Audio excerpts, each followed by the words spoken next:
welcome back to my channel today.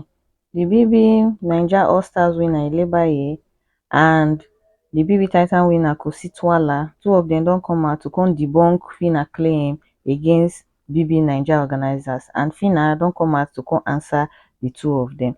So few hours ago, Phyna come out, they claim to say BBNaija organizers multi-choice, they still they owe her money, they never pay her for the 72 days where she spent for inside the Big Brother. Say they still they owe her some money. So other BBTitan housemates to come out to say the people where they owe them their own are the sponsors, where we say the sponsors of the show, and some of them even mention name. So after she make that statement, a lot of people come out come dey say na lie, say Phyna just want take revenge on multi-choice because of the way multi-choice they expose how she take talk to certain housemates for the reunion. But I go first of all show now the Ilebaye claim where we say she dey claim. According to Ilebaye, she say they pay her money complete and her money is sitting pretty in her bank account. Say she never touch her money. More at least wetin she talk for herself. I have received my money. After the money finished, let me give you more. I haven't even touched tiny, even one piece. Like my money finished. I haven't touched my prize money, and this is a fact. I haven't, so, and I'm glad. Let's go. You look off your. So as Ilebaye talk her own finish, Khosi come out this morning, early hours of today, to come debunk her own. So she first come out, come say, "Good morning, cupcakes.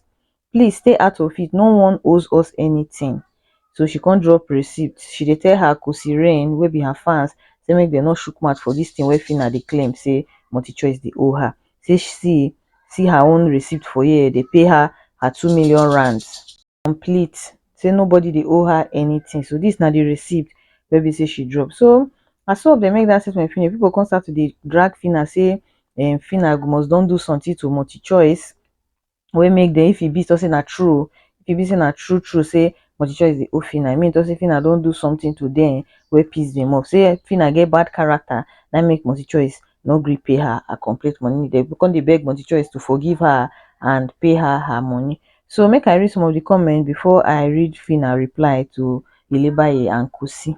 So the first person here saying Ilebaye is obviously lying. There's no way in this Nigeria she's getting 120M. Lottery tax, FG, VAT, taxes, state taxes, etc. all makes it impossible. Phyna is Raz. However, multi-choice is greedy for owing these people. Another person say you all should stop hearing on Phyna.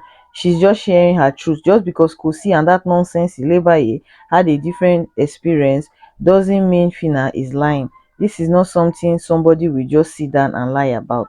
Me in particular, I believe Phyna. It's my own belief. If you like, anybody if you believe anything, say, well, but me, I believe say Phyna not the lie. They owe her. That not be something where say person could just wake up the liar, but she knows the repercussion of what she's saying. So make nobody come they tell us otherwise. We are not daft. So the next person can say Phyna is never wise. Set ring light and call out the brands that owe you, but no, you want to make it look like it was your prize money that was never paid. Mumu girl.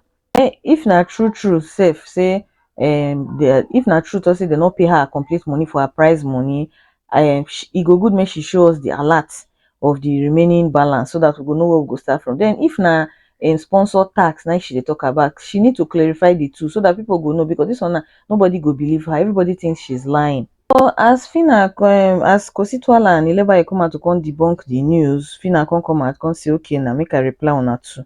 She can't say them girls take a chill pill. I'm happy you all got your money. Fool, according to you. Seems I'm being cheated on then.